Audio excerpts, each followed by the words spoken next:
Well, hello, everyone. Welcome. Good morning or good afternoon, depending on where you are in the country. Good It's just a afternoon. couple minutes after the hour, so we'll give a couple minutes here for a few more folks to join us. Looks like we've got about 67 people now, and I think we had about 150 people pre-registered. So we'll just give another minute or so for people to join. While we're waiting, feel free to use the chat function. You can let us know who you are and where you're calling in from, and we'll get a sense of who's here in the room with us.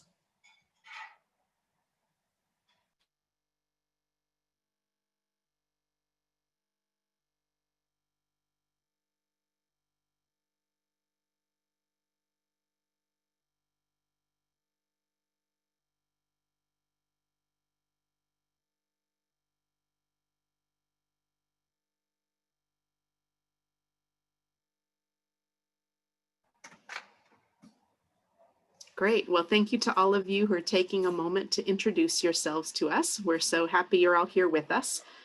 We'll go ahead and get started now just to make the best use of our time together. So again, welcome. My name is Seneca. I'm a citizen of the native village of Uzinki, and I serve as the executive director of the National Indian Child Welfare Association. We're really happy to have you here with us for one of our monthly constituent webinars. And as you know, today we're going to be talking about preventing child abuse and neglect. So our meeting goals today are to acknowledge the impact of the pandemic on child abuse and neglect, to identify several common approaches to child abuse prevention that are happening in Indian country, to have some dialogue about the opportunity that Child Abuse Prevention Month, which is April, provides for some educational activities, some community events that really set the stage for acknowledging our collective responsibility for keeping children safe. So regardless of the role that we play in our community, whether we're leaders or service providers, educators, family members, neighbors, and community members, we all have a valuable role to play in keeping kids safe. And Child Abuse Prevention Month is a good opportunity for us all to be able to exercise that responsibility, to think together about how well we're achieving that responsibility and what else we can be doing to keep kids safe. So we're really fortunate today to be joined by our presenter, Terry Cross. Terry is the founder of NICWA and our senior advisor, and he's going to be facilitating our conversation today. So Terry, I'll turn it over to you. Thank you. Good morning and good afternoon to everyone. So pleased that you could all join us. And I'm going to share my screen and we will begin our conversation. There we go. And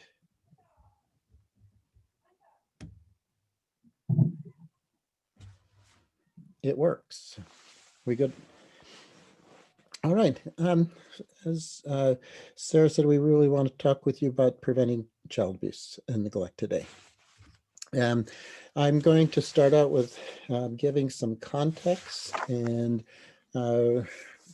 reviewing a bit of history, because that context is important to how we think about preventing the issues in our communities. And it's also important to keep in mind that the prevalence of child abuse and neglect in our communities looks somewhat different than in the mainstream society.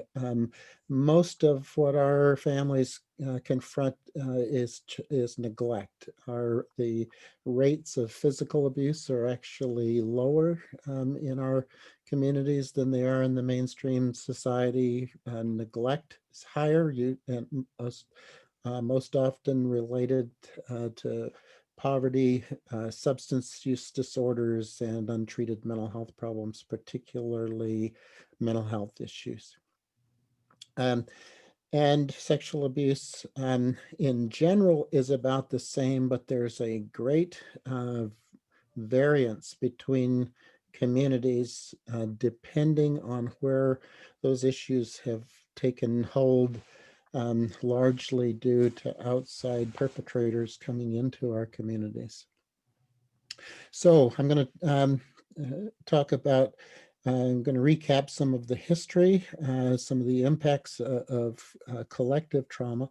I want to talk specifically about COVID-19 and the increased risk that our communities face with the pandemic. I want to talk about adverse childhood experiences, ACEs, as well as protective childhood experiences. And uh, the importance of those protective childhood experiences really steer us in a particular direction of cultural strengths when it comes to child abuse prevention. So it's something we can all do in our communities.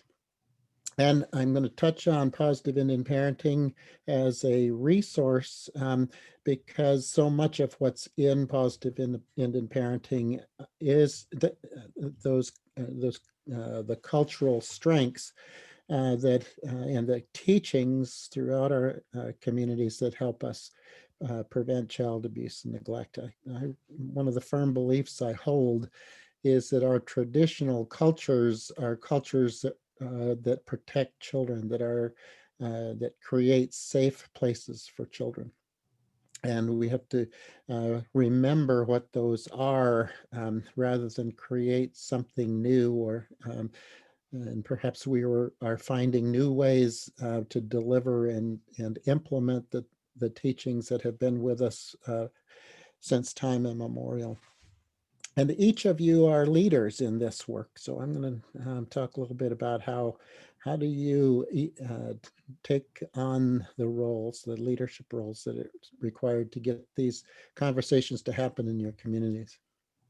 And Sarah gave you the learning objectives. So I'm going to jump right in and talk first about the impact of federal Indian policy. And I just, while I've put this from an American perspective, I know we have a lot of First Nations people on the call, and the history is parallel. The colonial efforts to eliminate tribal First Nations cultures through all kinds of uh, what approaches, the attempted genocide, the prohibitions of speaking language, residential schools in Canada, boarding schools in the US. These are all factors in the destruction of American Indian families, and continuing right on through the era of transracial adoption, the 60s scoop, the pre-Indian Child Welfare Act placements here, and all this history has used child welfare as a mechanism of colonization and assimilation. In part, that was uh, in the guise of a humanitarian saving. The expression was "kill the Indian, save the man." Get rid of the culture and try to turn the indigenous person into the white person. And society was structured in that regard. Well, I think about this in terms of my own tribe's history as a citizen of the Seneca Nation of Indians in the early 1800s. The Senecas, we lost 80% of our population and 95% of our land when the colonists came into our territory and the land was sold out from under us.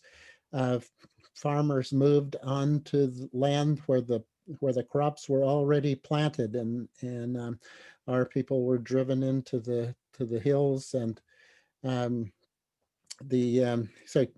that's a history that was repeated over and over again Uh, Most of the prior generations of my family died of illnesses that were brought by colonists. The most, the recent wave in my grandparents' generation was tuberculosis, and huge impact on my family. So you see, what I think of as this historical trauma, all of these things that I've listed. Um, the traumas associated with shame and guilt. When in boarding school, young people were taught that their families were backward and they had to go home and fix them. We have this unresolved loss that, and what we know now is these adverse childhood experiences, and in turn, adverse childhood experiences bring about uh, this cycle of trauma, shame, guilt, and loss, and it's a formula for perpetuating child abuse and neglect instead of solving it. And so we have seen it grow as a problem in our communities when historically and in pre-colonial times, child abuse and neglect were virtually unheard of. We know that there were some problems because there are stories about what happens to people when they don't take care of their children, or what happens when children um, are sexually abused, and so the taboos were there. So we know that if you've got taboos for things, that means that there was a problem to solve. But in terms of the amount of child abuse and neglect in our communities, almost unheard of. It's important for us to remember that we are in a healing process. We do have to acknowledge this colonial history because colonization happened to us. It is not us. It's not our character of who we are. It is a set of profound and complex intergenerational and now continuing traumas. Um, this is something that we can interrupt. There's nothing intrinsically wrong with us as human beings, uh, as the colonial powers and society would tend to imply from the way that it treats us. And from the stories that are told about us, whether it's in the literature or in media, that somehow the stereotypes indicate that we are somehow backwards. Um, we're hearing a lot in the news today about um, we're in an era of conversation about racial justice. And I think one of the things that is so important for us to remember is that the story that's been told about Indigenous people is what I call the great colonial lie. The only way to justify the injustice that was done to people is to treat people as if they're primitive, they're backward, or they're not quite human. This is really uh, the, a perverse lie. We are vital human beings to whom terrible things have happened, resulting in this cycle of trauma, but trauma can be healed. And uh, one of the things that I'm excited about and encouraged about is that we know how to heal. And this idea that our cultures are mechanisms for healing, they teach us how to heal. And so we can restore and interrupt that cycle. And we see it happening all over uh, uh, our communities and on both sides of the border and other countries as well. I'm going to stop there. I'm going to ask for any thoughts or comments, and please use the chat box if you will. I've said a lot, and if we can, I'm going to shift my view here, and so you can see my first several slides. And any thoughts or comments about what I've said so far? Go ahead and put it in the chat box. or if somebody wants to chime in, and Amory from our staff will read out from the chat box.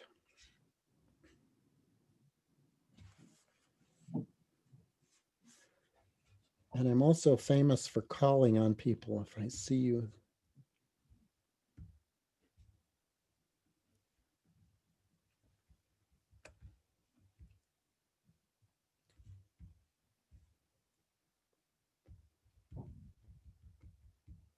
Sorry about spinning around here.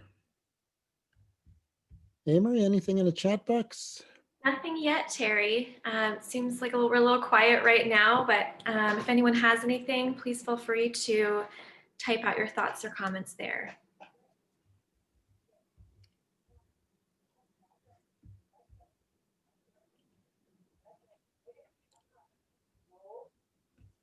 I think I saw Tamara from Tolowadini on the call. Tamara, do you have any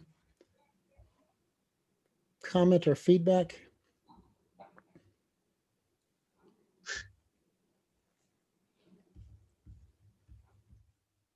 I will put it in chat. Oh, bashful. Not like you, Tamara, or Tara. Sorry. I have a really sore throat. Oh, I'm sorry. It's okay. All right. I have a comment, Terry. Okay. Rochelle says, healing in what ways do you find most effective? Okay. We're going to talk about that when we get to the cultural strengths component of this. And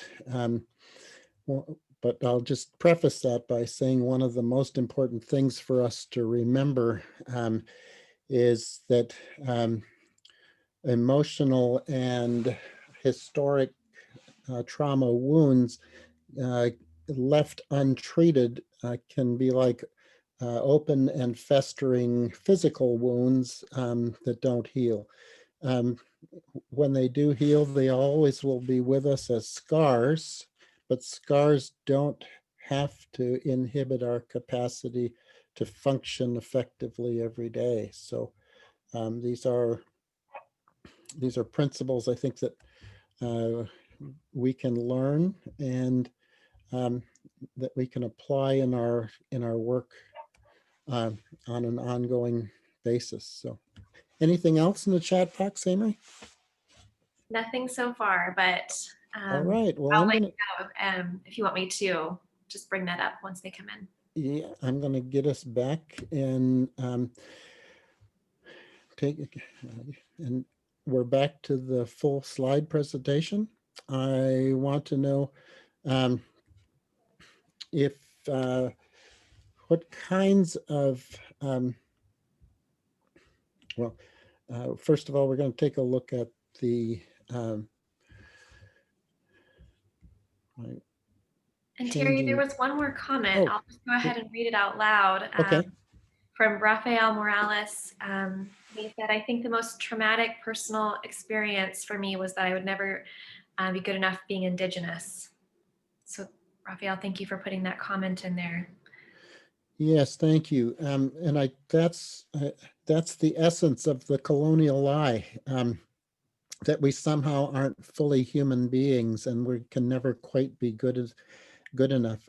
It's a real bind to be in when society says you need to be more like us, but you're not good enough to be us.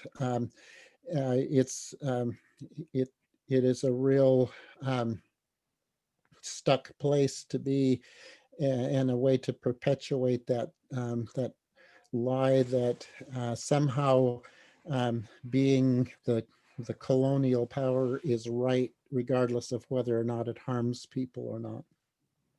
Terry, there's a few more comments and questions. Do you want me to read those out loud? Yeah, please. So Tara says, when working with families, it's important to remember that trauma can be healed. And Desiree also mentioned that she really liked what you pointed out about knowing how to heal. They said, how do you see navigating through the shame and guilt barriers that can be a barrier to many people?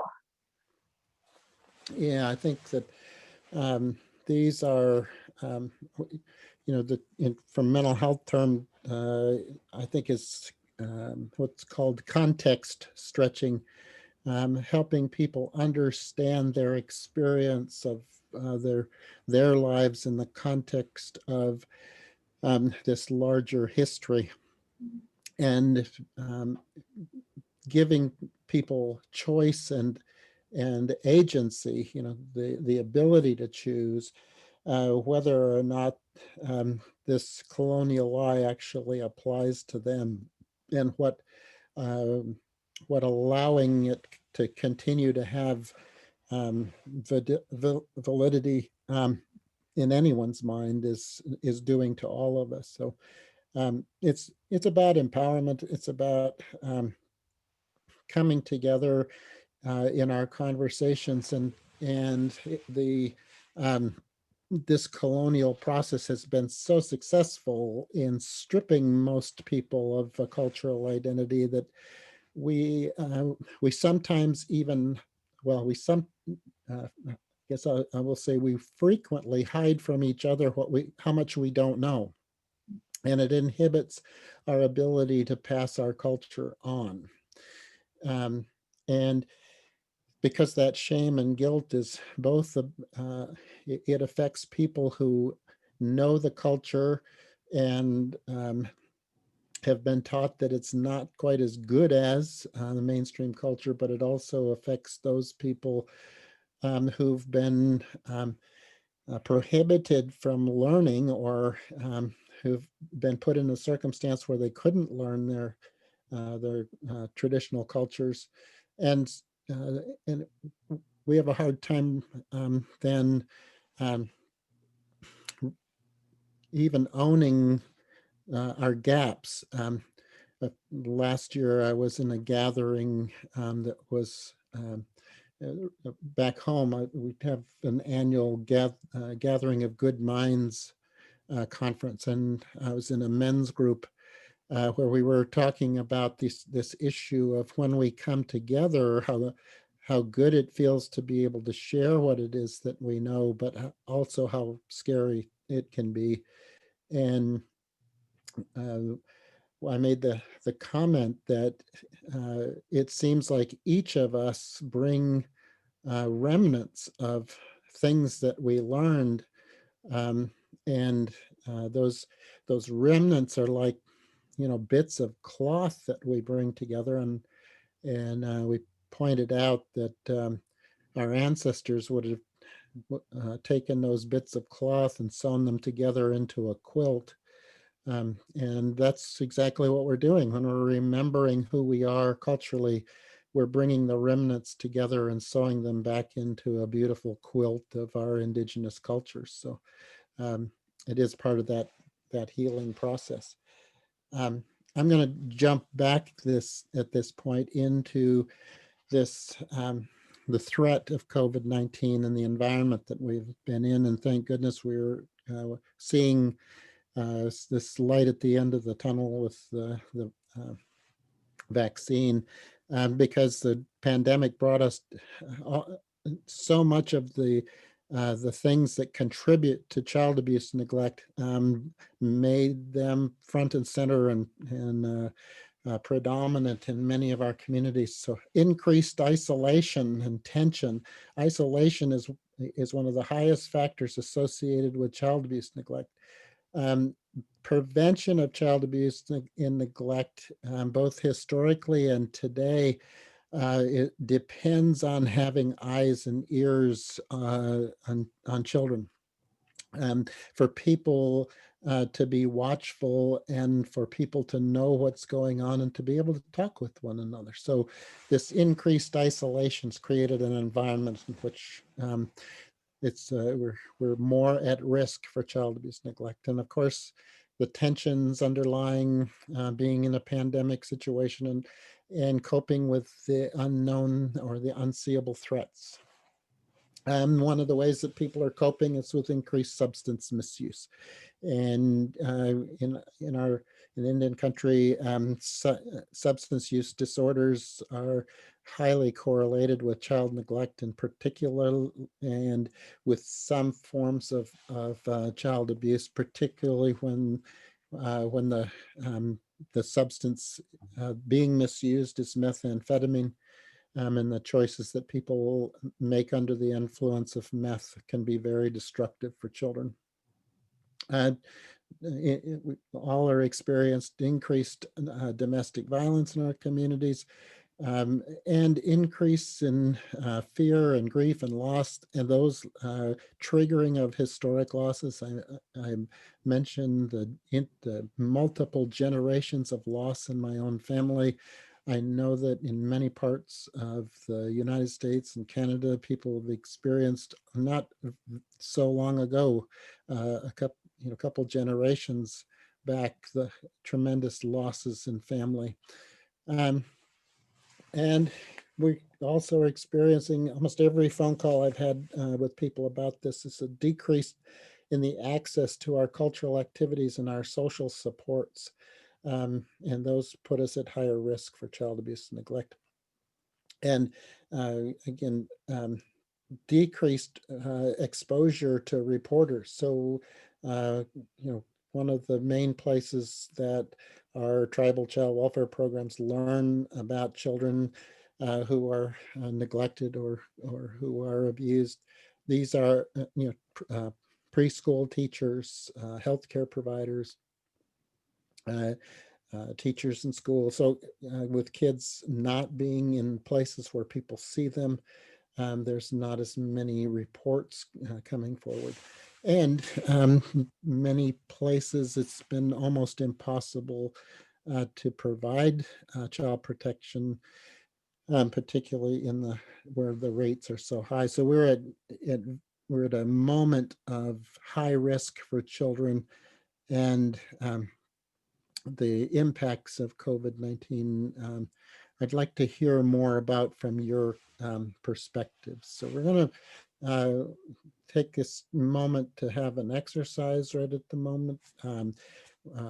We've got, I think we're going to set up a whiteboard to have people be able to write up what some of the impacts are in your communities.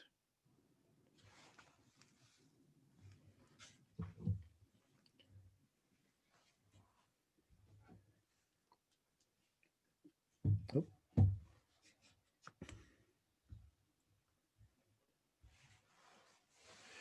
So if those of you who aren't familiar with using the whiteboard,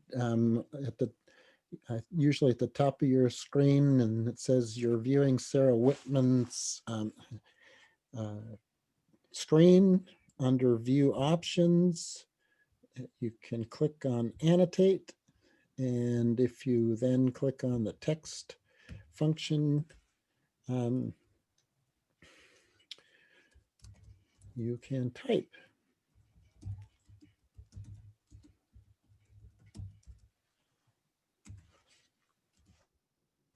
And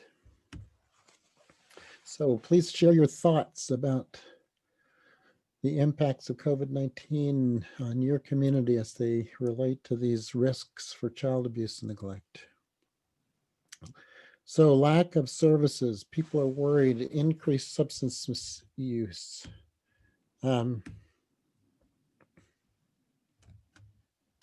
We've got more mental illness.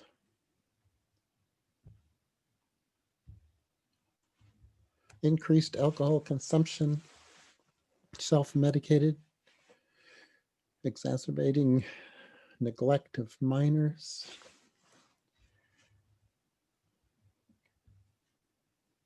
Okay, difficulties scheduling in-person visits with parents.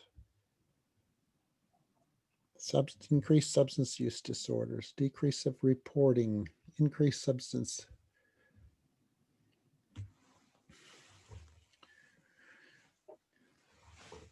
Let's I see a frustration. Sarah, can you pull some of those apart? Thank you.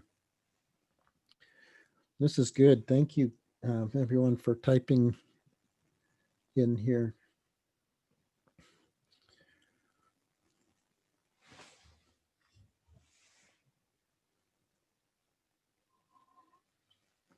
Well, while you're doing this, you can really see that these are all of the impacts that put children at higher risk for child abuse and neglect.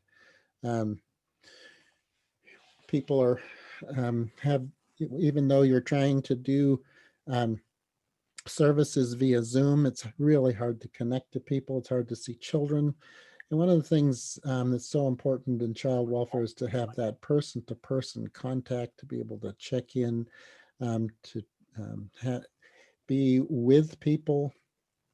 And one of the things that we find that's increasingly happening across our tribal child welfare programs is trying to reach families much earlier in the process of getting into trouble. And the sooner that we can get in and identify that families are under stress, the greater the likelihood that we can reduce the impacts of potential child abuse and neglect. Well, this is really filled up. I'm going to claim this the screen back, and if I do that, Sarah, will you be able to hold on to what we have here? Can you save the screen? Yep, she's got it. Good. Okay, I'm coming.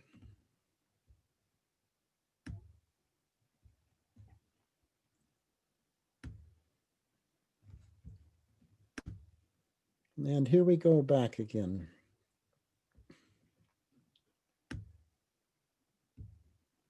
Got it.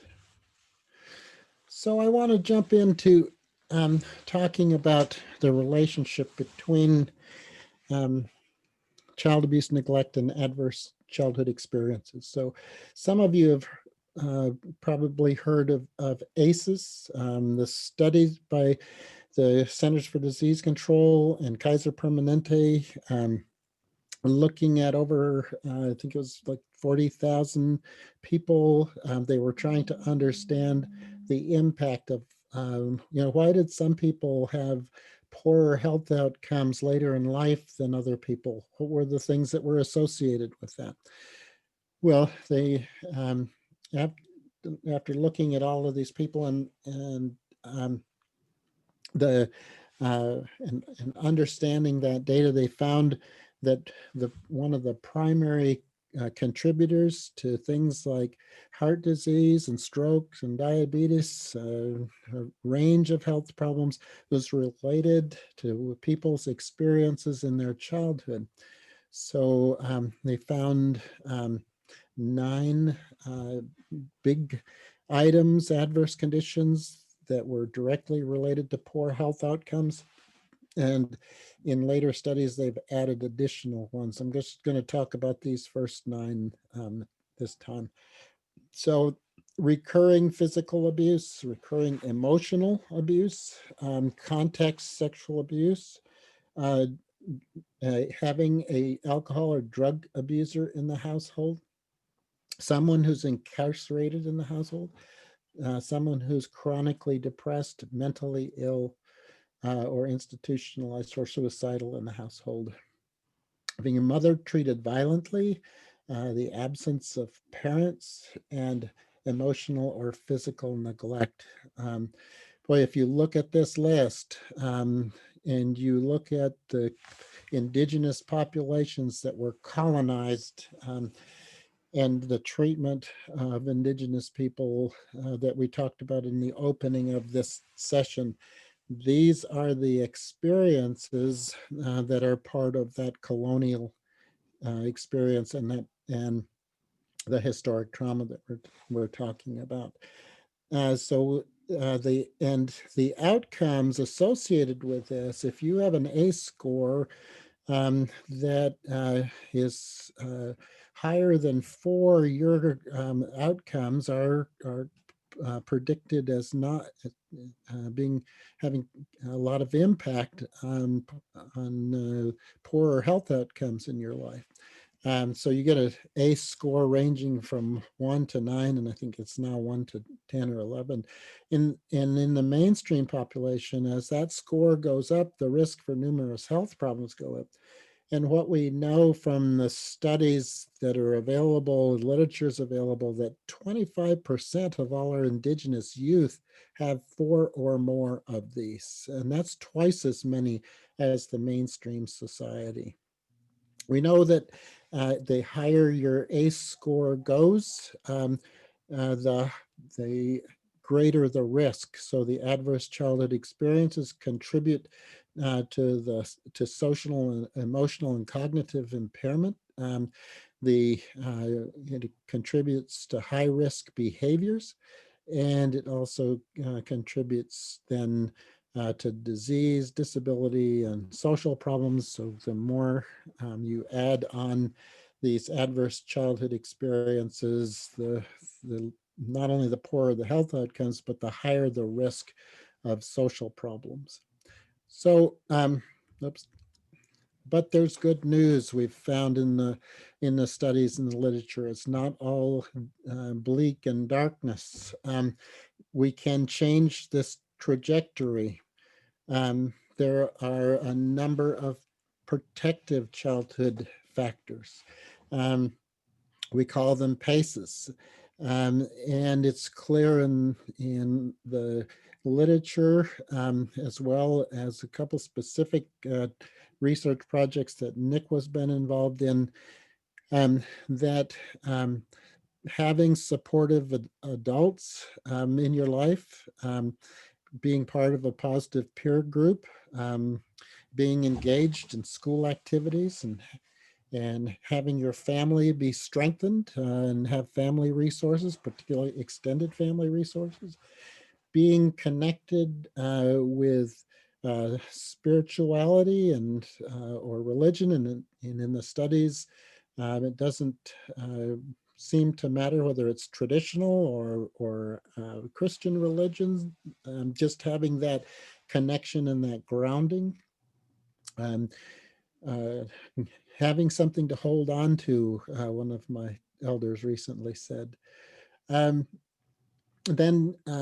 connection with tribal elders, particularly learning a tribal language, has a positive factor in overcoming these adverse experiences, and a feeling of safety and having a strong connection with the community. So these are things that can be done in addition when we see these factors being added. So the positive childhood experiences begin to shove down the negative impacts of the adverse experiences. So that tells us that grandmas matter. I think we always knew that. And some of you may know Tessie Williams from Umatilla. Tessie was one of our founding board members, and years ago, she and her granddaughter did this prevention poster that's in our office. It's the poster says, "Protect our children and preserve our culture." Not too long ago, and I say that as a gray hair, so maybe it was a few years ago, Tessie and her granddaughter came back to our office, and we had to have them pose in front of the poster that was done so many years ago. So I'm going to stop there. I'm going to ask again, and have you anyone's comments or thoughts about this, these ideas that I've just put out there about the balance between these adverse conditions, these adverse childhood experiences that I propose came to us largely through this colonial experience, that are, but that there are protective factors that can decrease or mitigate the impact of those negative factors. We know from some of the studies that it actually cuts the impact of those negative things almost in half. And so restoring the work that we do to restore relationships, to do that healing process, to give children and families the positive experiences and the connections and the grounding in our in the healing aspects of our culture, particularly connectedness. So Amory, anything in the chat box? And please, if anyone wants to also chime in other than just the chat box, please feel free to do so. Yes, so Charity just asked, would you expand on family resources? Yeah, it's having another word for that might be social supports. So having people in your extended family or in a made up family in some cases. So having people, it's the interdependence, the reliance on one another in our cultures and our communities, so that we're not only connected with one another, but that mutual assistance and mutual aid that comes in having those family relationships where people rely on one another. And Rochelle had said she appreciates, or they appreciate hearing that ACEs does not limit the other strengths families and children have. And Lindsay said, yes, one positive, caring adult can really make all the difference. And Sheena said, I've heard so much about ACEs, but I've never heard about PCEs. It's great that we have a way to help combat the effect of ACEs. Yeah, it can be very discouraging if you only ever hear about ACEs, and it can feel like there's nothing we can do about it. But that's why I use the good news slide. We have to be able to do that healing and to do something about it. And the fact that our cultures have so many teachings about how you heal from adverse experiences. These are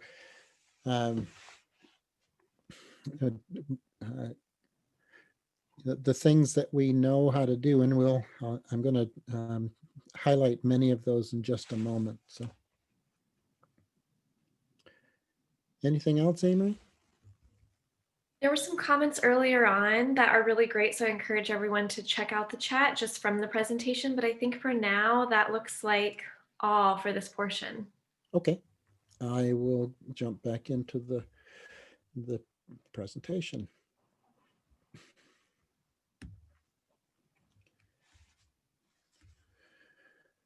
Well, several years ago, NICWA did a study on child abuse prevention in Indian country, and then just about 3 years ago did some update work on to see whether or not that the research we did 10, 12 years ago was holding up. And we found that it was, that child abuse prevention in Indian country basically follows about 6 general tracks, some much more than others. So the first is public awareness. People have to learn about the issue, learn that it's a problem, and begin to take ownership of it. And so social marketing and child abuse prevention campaigns are probably the most common form of kind of primary prevention, just raising awareness about the problem. I think the most prominent item here is the parent support. It's happening in many different ways and increasing. When I travel across the country, or when we were traveling, I would find that TANF programs, many tribal TANF programs, were doing some of the most important child welfare work in our communities in the US. And I see this in Canada in different ways as well. Health programs doing a lot of social supports, for example. And TANF stands for Temporary Assistance to Needy Families. Many tribes run their own TANF programs. And as part of that, families are getting a lot of support to be able to take care of their children. Reducing poverty, for example, is one of the major issues. Um, a lot of work on healthy relationships, and many tribes are developing their home visiting programs, the tribal preschools. Many of them are doing some kind of home visiting or mental health interventions early, and helping parents understand the developmental needs of their children. These are all things that prevent child abuse and neglect, and a key component. And I would add here positive Indian parenting. I'm going to come back to that later.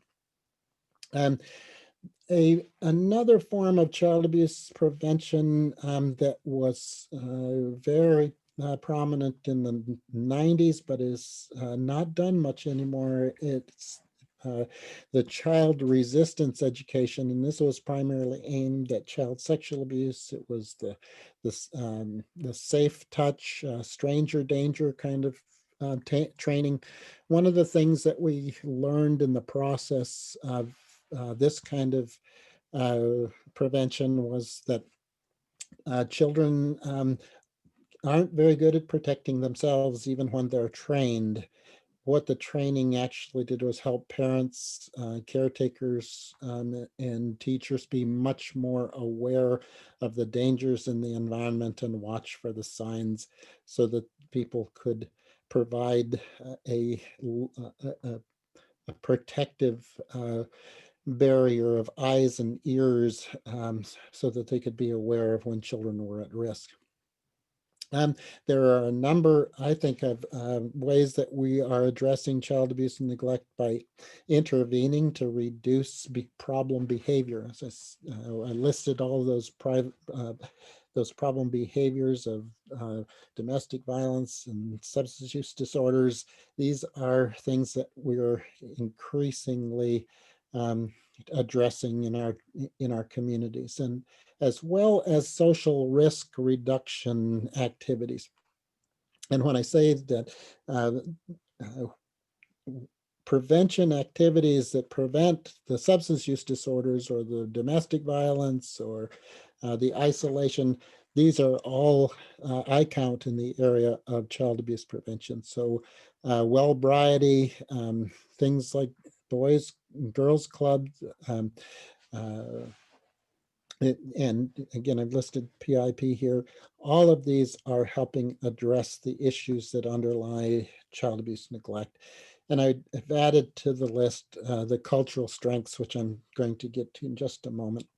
So as NICWA has identified cultural strengths based in resiliency factors, and we use the relational worldview model to understand this, that we can prevent child abuse and neglect by promoting wellness as a way to prevent.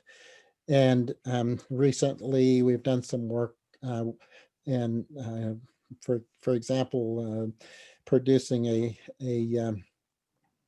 toolkit for grand families, for grandparents and others, extended family members who are caring for children, that includes resources on promoting cultural strengths. So I'm going to, we have a poll here to put up, and Sarah's got it listed here. And so we'd ask what, I've just listed a range of prevention strategies, and what do you think fits best in your community? Public awareness, parent support, child resistance education, interventions that reduce problem behavior, social risk reduction, or cultural strengths. And we have, boy, we've got over 100 people on the call. It's great turnout. Thank you. The numbers are rolling in. We've got 44, 45 people participating. We got, and it looks like parent support and interventions to reduce problem behavior are, it's interesting to watch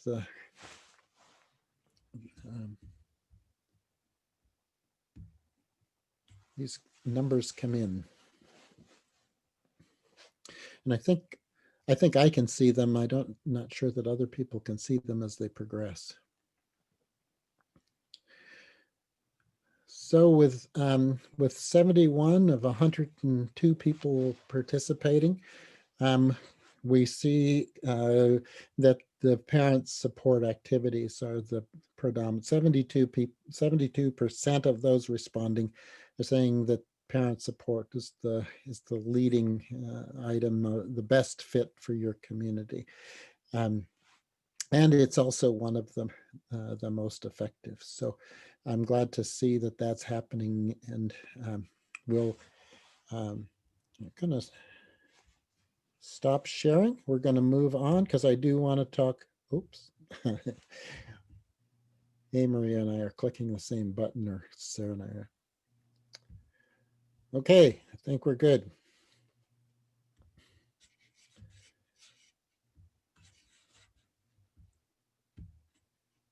There we go. So I'm going to talk more about these cultural strengths, and we've sorted them around the relational worldview model. And this, where these come from is from based on research data that we've done at NICWA, and to understand the things that strengthen families, we have to understand them in a holistic way.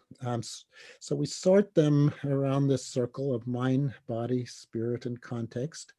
As many of you have, if you've attended one of my trainings in the past, I frequently talk about the relational worldview model, and we're said to be healthy if these 4 quadrants are in balance, and we can intentionally change that balance around the 4 quadrants by bringing about changes in one and usually all 4. One of the things I find about traditional interventions is they tend to work all 4 quadrants to bring about balance and to promote harmony in families. So in this mind quadrant, things like positive self-esteem and group esteem. This is where that understanding of what the colonization has done to us, and raising our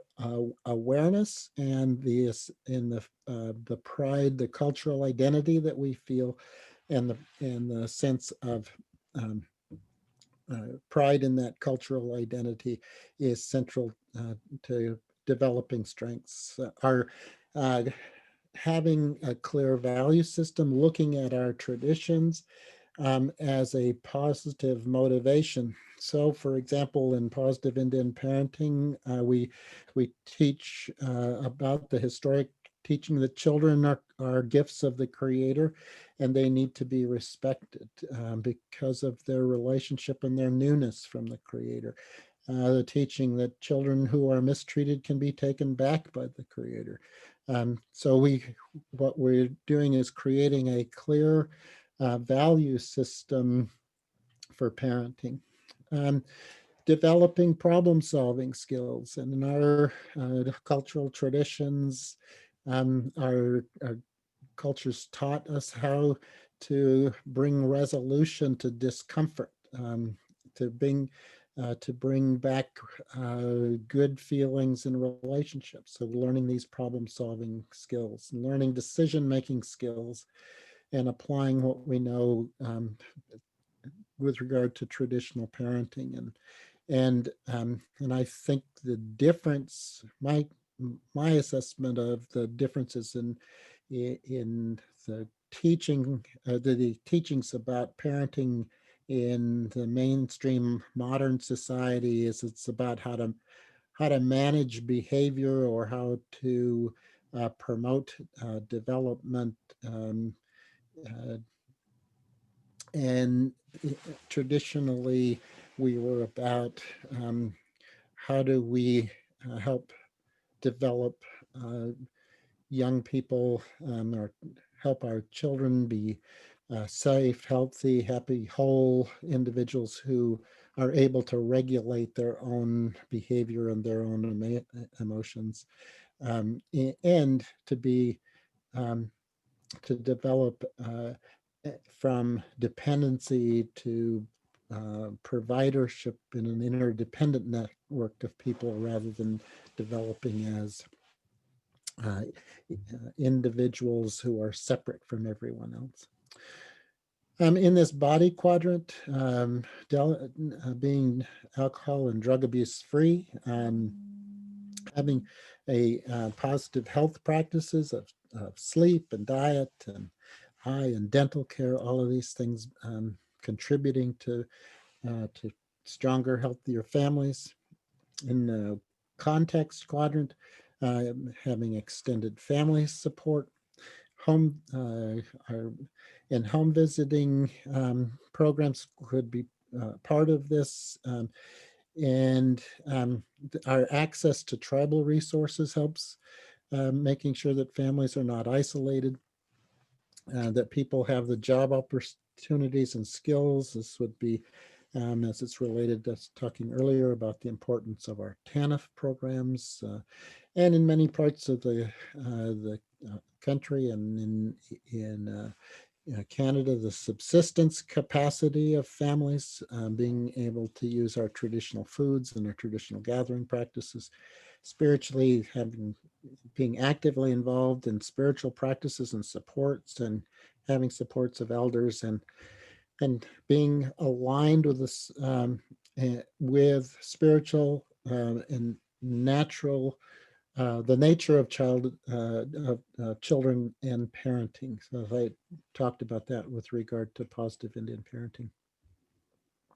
So I'm going to ask if there are any questions or thoughts about these cultural strengths that prevent child abuse and neglect. This is a holistic look at how we prevent child abuse and neglect in our communities.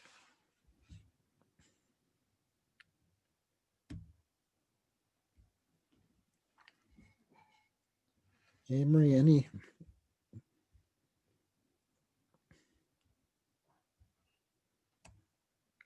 It's not just yet, but I'm going to type the question in the chat as well. Okay. I accidentally just raised my own hand. Well, that's good. Let's see. I'm perusing the participants to see if I can see anyone that I will call on.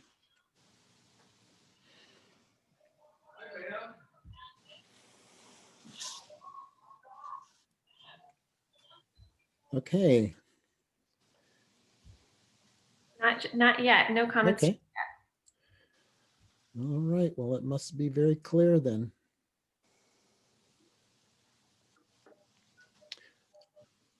Donna Adams, you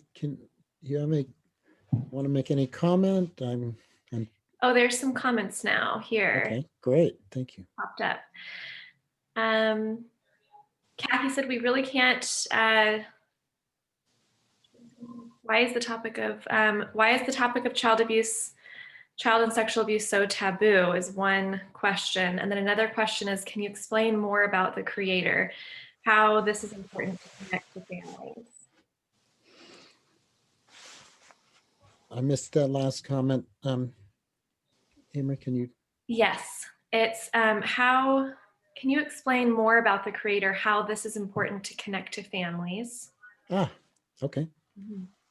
Well, in putting together the Positive Indian Parenting curriculum, we talked to elders all over the US and Canada. Actually, had a couple of conferences bringing together people who were elders or people who are involved with parenting.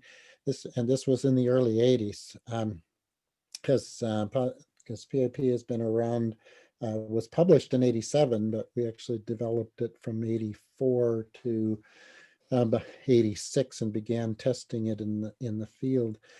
But what we heard was a lot of different teachings about how what are children's place in the universe, and why we treat them a particular kind of way.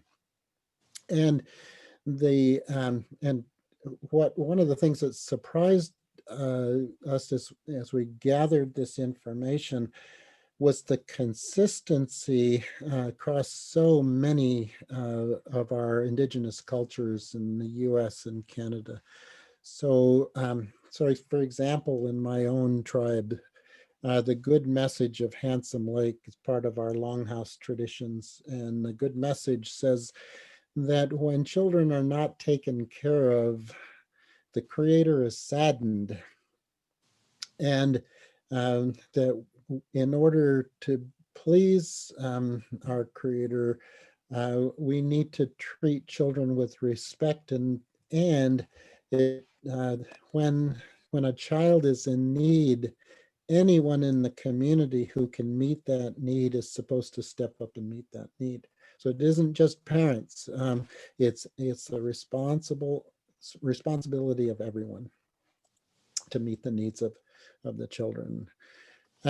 Another teaching that we heard was that children are recent from the spirit realm, and they bring with them into this world their innate wisdom. And so we should listen to what it is that they have to say, because they speak with the innocence and the wisdom of the Creator when they're first beginning to speak. And it's that connection with their origins and where they come from. We have to their the teaching is that they're sacred beings on a physical journey. So they've come into this physical realm, and they come as spiritual beings on this physical journey. So we have to respect them and treat them with the reverence that we of the spirit with which they bring, in the spirit realm that they come from.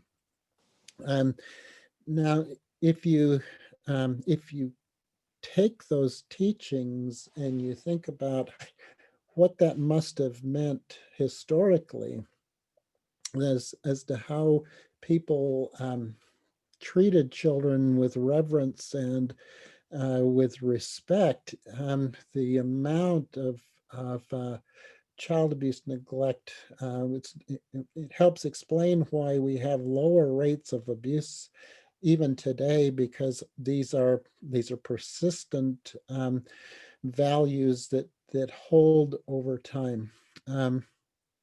Another strong teaching that we heard in many locations is that children who were punished too harshly could die of shame.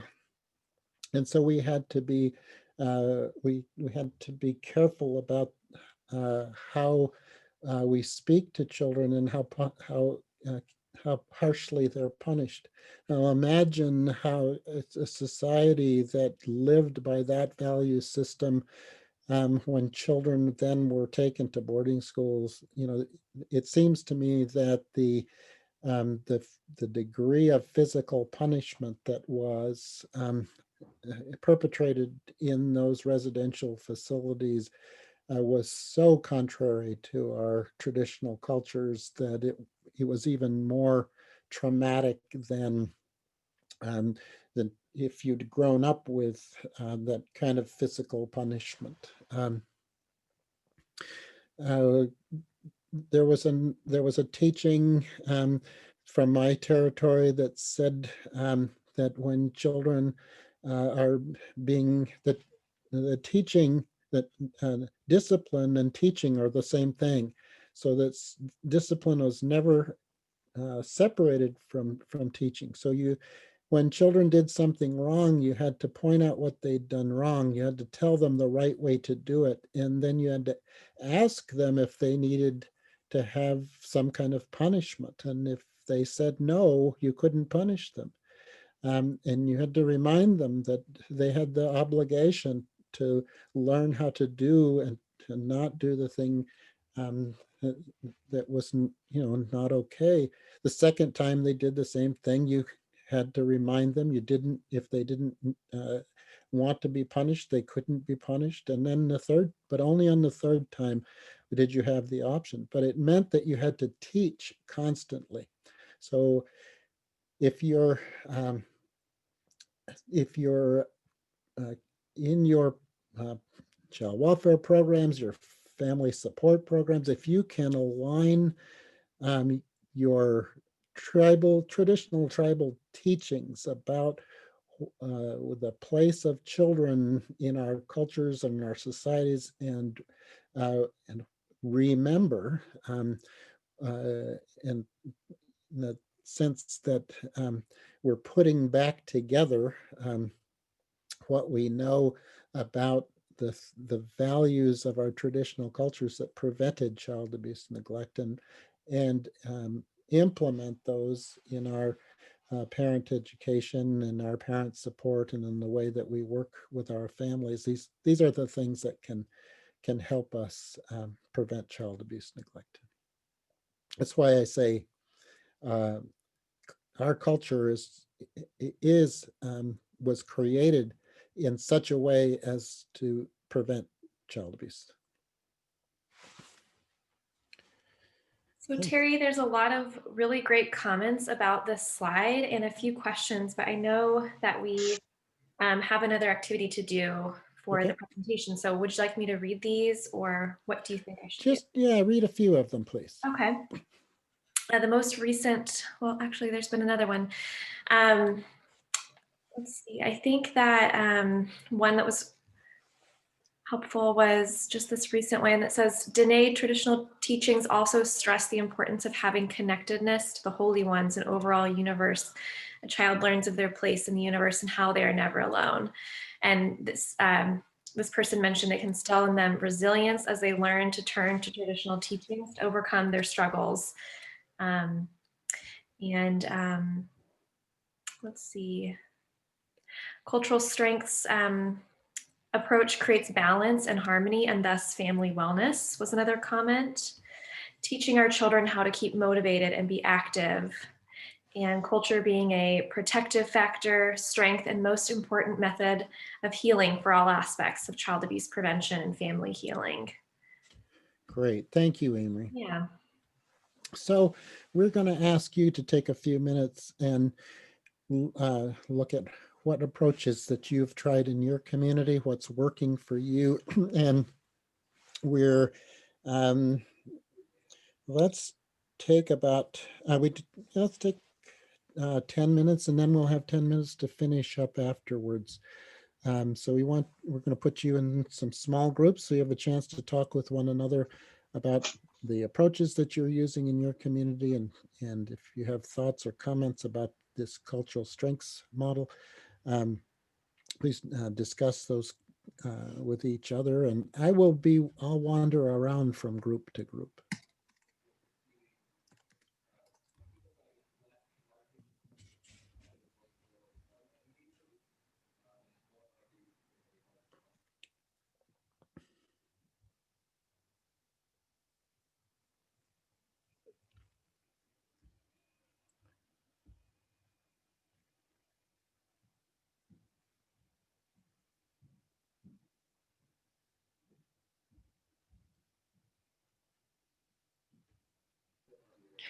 Terry, would you like me to put in the discussion question for the small groups and exercise 2 questions? Yes, please. Okay.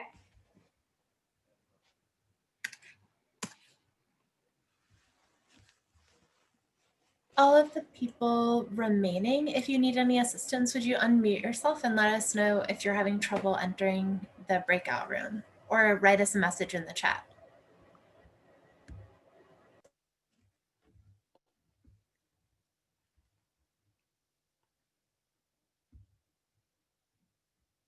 A few minutes, and I want to share with you just a couple of items. Those of several of you I know are positive Indian parenting trainers, and the PIP is culturally based. It explores these traditional values that I've been talking about, and helps parents develop positive parenting style approaches based in our tradition. And you can deliver this training in your community, participate, take the training at NICWA, training of trainers. And we've just recently, last month's webinar was on learning what people are doing to deliver it virtually to people in their community. And so it is possible. We're going to issue some guidance very soon on virtual delivery. And we think that this is important because of our traditions around child safety and our well-being. So you've heard me talk about this already, that it's we have responsibilities across our entire community and our families to keep our children safe and to help grow them strong. One of our elders told us when we were developing positive Indian parenting, we're thinking about, well, should it be skills-based? Should we be teaching people things? How much emphasis should we put on child development? Well, the elder said, well, you can't do what you don't feel. So we really made it a values-based curriculum. The why do we treat children in a particular kind of way? So these are the lessons of PIP. Where did we learn to parent? Lessons of the storyteller about communication, lessons of the cradle board about development. Harmony in child rearing is about structuring. Traditional behavior management just talks about how you shape behavior instead of learning punishment. Learning. We don't teach people timeouts. We teach people how to help their children make good decisions. The lessons of Mother Nature, what it is, how do we rely on our traditional teachings about skills for living, raising healthy kids, and how do we use praise in our traditional parenting and helping parents make choices for what kind of people they want to raise. So again, love matters, grandmas matter. I just gave some elders advice to one of the people in the group that I visited. Always remember that your relationship with children is important. You could be that relationship with a caring adult that helps overcome those adverse conditions. So everyone who works with children is important. And that leads me to my last slide here, that that all of you are leaders in child abuse prevention. It doesn't happen if we don't do it. And one of the things I think about our culture that's so important is culture only gets transmitted if we teach each other, if we pass it on. If it only stays alive if we do it. And so that takes personal leadership in our families. It takes personal leadership in our communities. The same is true with child abuse prevention. All of you can serve as advocates for children and families in your community to help make sure the services are there that they can be strengthened and have their needs met. You can promote public awareness of child abuse and neglect, doing, the social marketing. One colleague did a radio program for Child Abuse Prevention Month where they talked about historic practices. Another colleague historically held a hearing, worked with the tribal council to hold a public hearing on child abuse and neglect in their community. Another held a walk for Child Abuse Prevention Month and a health fair. And one of our board members years ago had a picnic for Child Abuse Prevention Month, and they played child abuse prevention bingo. And just came up with all great ideas to help people learn about what our traditions were about safe care for children. We can provide primary prevention. That's this, information, pamphlets, write-ups, parenting classes, and we can develop our awareness resources for our own communities, and advocate for programs and things like teaching PIP or bringing well-briety to your community, or collaborating, coordinating between your groups to bring healthy relationships training. The Native Wellness Institute has a great curriculum. And all of us can support cultural strengths in building those cultural activities. A friend of mine who passed away last year said he recovered from his drug and alcohol program by learning to pray with his feet. And he turned to his culture and to dancing as a way to stay straight and sober. So we don't know which cultural strengths are going to sustain us and bring the strength to our families that we need. And you can also work with your tribal councils to set the standards for safety for children in your community. Ask what your tribal council, what do they believe about keeping children safe in the community? What is okay?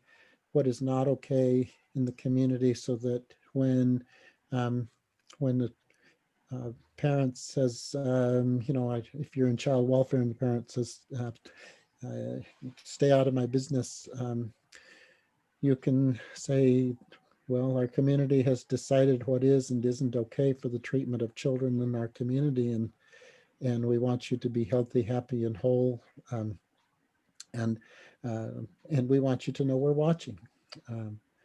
So that's the way kids stay safe, is that we all pay attention.